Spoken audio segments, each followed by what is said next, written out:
Welcome to the Manders Mindset podcast. Here you'll find both monologue and interviews of entrepreneurs, coaches, healers, and a variety of other people, where your host Amanda Russo will discuss her own mindset and perspective and her guest mindset and perspective on the world around us. Manders and her guests will help explain to you how shifting your mindset will shift your life.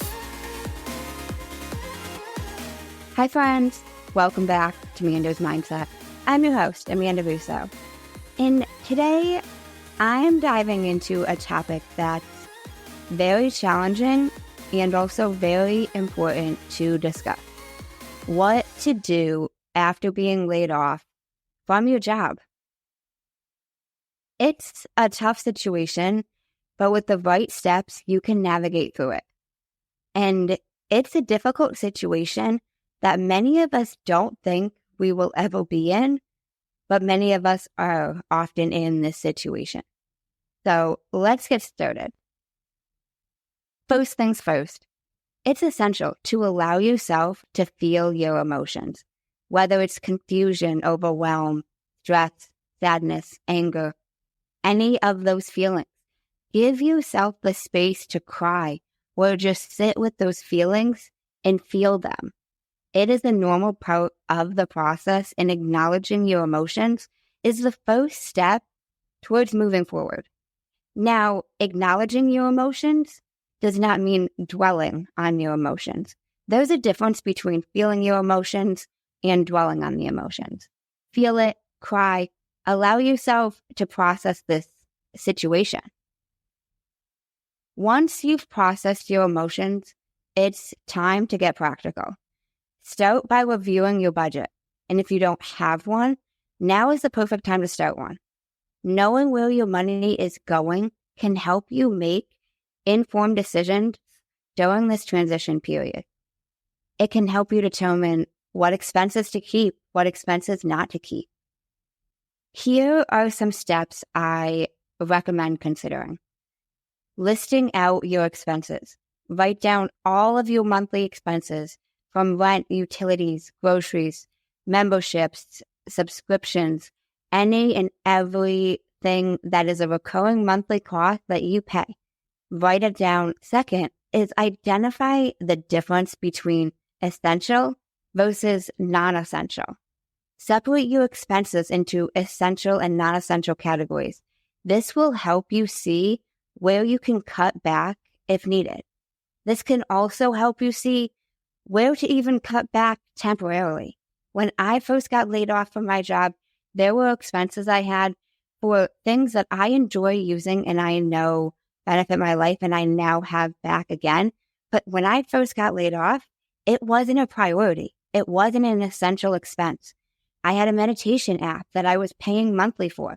That was one of the first things I got rid of because I knew that was easy extra money for something that was not essential to me. I was never going to cancel the gym membership. Even though these two things could both be looked at as non-essential, which was more of a priority to me.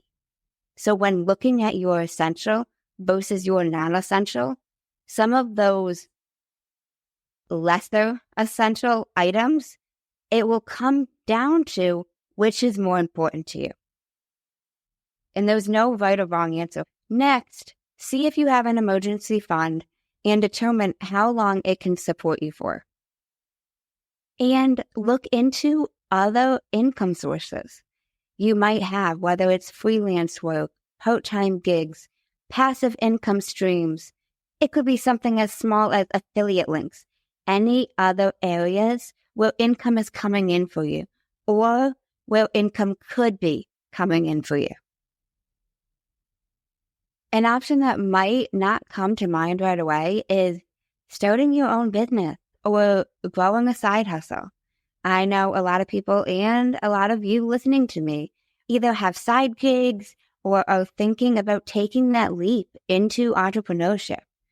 Might be the perfect time to contemplate receiving income elsewhere, whether it's a passion project or a skill you've wanted to monetize for a while. It's a possibility. I started leaning more into my breathwork business once I was laid off from my paralegal job. Here's a couple tips to help you get started. First things first, assess your skills. What are you good at?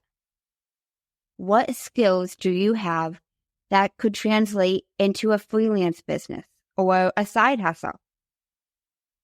Start writing down all of these different ideas that come to your mind.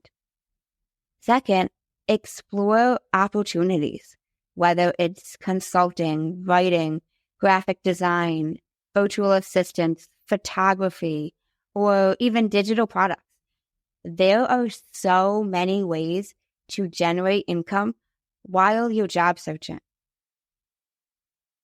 Next, take some small steps. You don't have to go all in right away. Test the waters and see if this is something you want to pursue forward and if entrepreneurship is for you. Lastly, leverage your network, whether that's your network of podcasting community, whether that's your network of any community that you're involved with.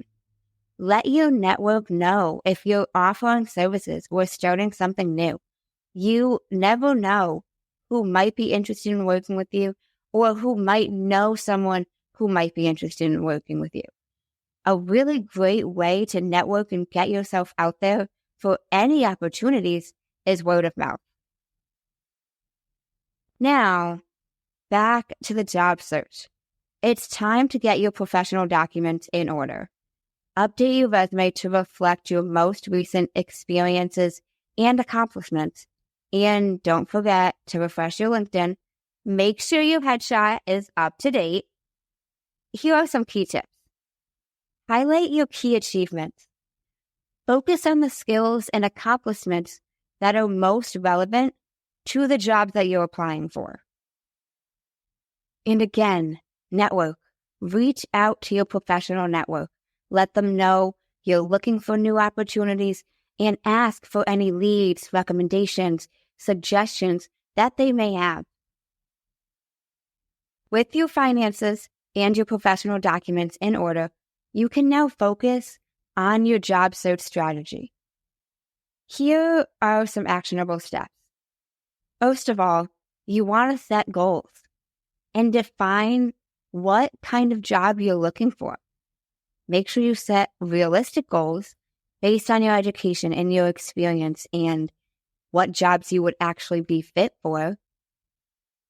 Secondly, research employers. Look into potential employers and see if they align with your vision, your mindset, and your career aspirations. Then apply strategically. Tailor your applications to each job, highlighting how your skills and experience make you a perfect fit. You want to update your resume and tweak it ever so slightly for each job to highlight how you are the best fit for that specific job. Lastly, prepare for the interviews. Practice common interview questions and prepare your answers. Confidence is key. They can tell in an interview if you're confident or if you're not. Remember, being laid off is not the end of your career. It is just a new chapter.